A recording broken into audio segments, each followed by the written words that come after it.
Today on Free to Play, we will be talking about Bad Rats. Bad Rats is a physics-based puzzle game. Today is September 29th, and you know what that means. That means Wildstar has finally made the transition to Free to Play! And straight up, honestly, if that Free to Play launch trailer did not give you goosebumps, I do not believe you are a living human being. But let's talk about Wildstar. I've talked about it before. I've talked about it many times before. And you guys probably have a good idea of how I feel about Wildstar. But let's quickly go over the basics. I am probably a little bit biased because Wildstar is, in fact, my favorite MMORPG. I will look at it as objectively as humanly possible, as I always strive to do. But just so you know, just so you're aware, and just so it's disclosed. But with that boring, legal, ethical shit out of the way, let's get on with the Wildstars. Wildstar is something of a sci-fi, western, fantasy MMORPG developed by some former Blizzard devs called Carbine Studios. It takes place on the mythical planet of Nexus, where once a great master race known as the Elden created all sorts of myriad experiments. And your job is to discover the mysteries and claim this world for your side, either the dangerous imperialistic dominion or the refugees looking for a new home, the exiles. But let's talk about why this game gives me erections that last in excess of 4 hours. But first, let me get something off my chest. I'm one of those lame Burning Crusade hardcores you all hear about. One of those guys sitting on my lawn saying, Vanilla World of Warcraft was much better than these days. This looking for raid stuff, get off my lawn. That's the kind of person I am. If you're a general patron of my channel, you'll probably know that. But it's that same part of me that finds Wildstar so goddamn rewarding. Wildstar's combat is all action-based, so you're moving around, you're firing your attacks, you're utilizing your abilities in more of a mobile setting than your standard MMORPG with hotbars. This system is primarily communicated through the telegraph system. Every attack in the game creates a telegraph. This is a zone of influence for that attack. How much damage it does, what it does, how it works, is all determined within this telegraph model. This allows the game to communicate combat information to the player in a quick and intelligent way, allowing them to move and react very quickly. With combat information displayed so plainly on the battlefield, it makes it very easy to create more mechanical fights, and you'll find that even regular monsters out in the wild have special attacks and interesting strategies to defeat them. Combat is very involved. Every part of your combat kit is useful, from interrupts to dodges to avoid mechanics to making sure that you are not being damaged by these telegraphs, avoiding enemy attacks, and lining up your own specially. It's a very involved combat system, and it works fairly well. You can even now lock your camera with your mouse button, therefore giving you more third-person Rift-style controls, as opposed to the standard MMO controls that it comes kit with. This combat system is also based on a limited action set. You only have 8 abilities active at a single time, despite the fact that your character receives 30 while leveling. This limitation requires you to pick and choose and develop a build that works best for you and what you're doing at the time. You can even change this build pretty much on the fly so long as you're out of combat, meaning in between bosses you might be switching up your build for something new to take on a new boss, adding interrupts, removing certain abilities, etc. It gives you a really flexible system despite its limitations. These systems come together to form a pretty dynamic form of combat, one that really engages you and keeps you focused on your target, and provides you your information up front instead of looking at buff bars and things like that. It's very focused, very engaging, and very fun. But what is combat without content to go with it? Let's take a look at what Wildstar offers. Now, while the initial questing in Wildstar can be pretty boilerplate, admittedly, there's a lot to be desired there. The actual content outside of that is generally fantastic. We're going to start with PvE because I'm a big PvE nerd. Within the PvE scope, there's different tiers of content based on how difficult or casual you want your game to be. You start out with expeditions, which are basic, small dungeon experiences for 1 to 3 players. They are soloable, there's plenty of them, they're really fun, and of course you can get gear from them, which is awesome. These guys step up to adventures, which are actually multi-path dungeons, or unique dungeon styles. For example, one allows you to choose a crime gang you want to side with.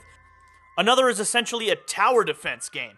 There's a lot of cool stuff that happens in these adventures, and as they're very unique and dynamic, there's a lot of opportunity to explore and experiment with different methods of passing through, which can give you different bosses or different loot. And then, of course, we get to dungeons and raids. Dungeons, of course, are pretty classical 5-mans, and raids consist of 20-mans. Both of these are actually fairly challenging compared to pretty much everything else on the market. There's a lot going on here, and Wildstar's unique combat system allows for bosses to be very mechanical because information is transmitted directly and cleanly. This creates some pretty fucking intense boss battles, and I love it. It's clearly the cream of the crop of this game. Nothing beats its dungeoning content. I have not played a game since that has beat its dungeoning content. On the PvP side, you've got, of course, your arena option for small focused PvP, and your battlegrounds for larger objective-based PvP. And of course, the PvP servers give you access to world PvP. It's got some really cool features like rivalries, where you can set someone as your rival, make you hunt them down easier, which is awesome. But the creme de la crop for PvP is definitely war plots. War plots are custom-designed fortresses that you pit against another team on a big 40-on-40 battle with your huge, awesome custom death fortress. You can even summon dungeon bosses into these fights. It's really cool. Objective-based feels a lot like Alterac Valley, although not quite as long, unfortunately. The only big downside to PvP was that previously during Wildstar's subscription days, not that many people were playing it, so it was tough to get a game. Now, with free-to-play, hopefully there'll be a big flood of new players coming in, so that arenas, battlegrounds, and even war plots will be all over the place. I'm excited to see some of this awesome PvP content again. On top of all this awesome content, there's one other thing I'm going to mention, a very honorable mention, something very important that I love: housing. The housing in Wildstar is miles ahead of any other MMORPG on the market. That includes Final Fantasy. You get a house at level 15 for free, and it's completely customizable in almost every way. You can even add dungeon portals, special mini-dungeons, events to your housing plot. It feels more akin to The Sims than your standard MMORPG housing setup. You can put things anywhere, resize them, shape them, turn them around, do whatever you want with them. There's so much creativity in the housing system, it is mind-boggling. People have created some crazy stuff within the housing system in Wildstar. And there's people who just play it for the housing. It's crazy. But of course, the issue at hand. Let's talk about the free-to-play system at work here. I actually agree with Wildstar. It's one of the fairest free-to-play systems for an MMORPG out there at the moment. So basically, you've got your standard status and signature status. Signature, of course, is your subscriber status. Subscriber status, of course, gives you access to everything and a couple of nice bonuses for non-competitive aspects of the game, such as crafting. And of course, there's a cash shop supplementing this with cosmetic items and bonuses for experience or reputation or things like that. Minor non-competitive things. As a free player, you have access to all of the content I've touched on so far. But what makes the system even better, the cash shop is supplemented by a system of Omnibits. Now, Omnibits can be acquired doing anything in the game. You can't buy Omnibits, you just find them in the world. You can pop them, a quest could be doing a dungeon, you get Omnibits. Omnibits can be used to buy almost everything on the cash shop. In addition, if you buy things with money, you also receive Cosmic Rewards. Cosmic Rewards are unlocks for the free-to-play side of the game, which give you bonuses for the subscription side of the game. These could be additional character slots, bonuses to auction houses, and things like that, or even a bonus to Omnibit generation. There's a lot of really cool stuff with the Cosmic Reward system, and if you're a signature subscriber, you of course get Cosmic Rewards for every month that you pay into it. These systems come together to form a really fair system. For a free player, you've got access to everything, including cash shop items, without actually paying into the game. That's awesome. I really like to see that. It's very heavily inspired by Guild Wars 2, and Guild Wars 2 is doing fantastic. They're raking in buttloads of money. So hopefully that's going to, A, provide players a really good reason to keep playing, and B, give Carbine enough money to keep putting out content for this fantastic game. All in all, Wildstar offers you a lot. You can see where my bias towards the game is coming from. I love this game, but that love comes from something real. There's a lot on offer here, from a very fair free-to-play system to some fantastic content.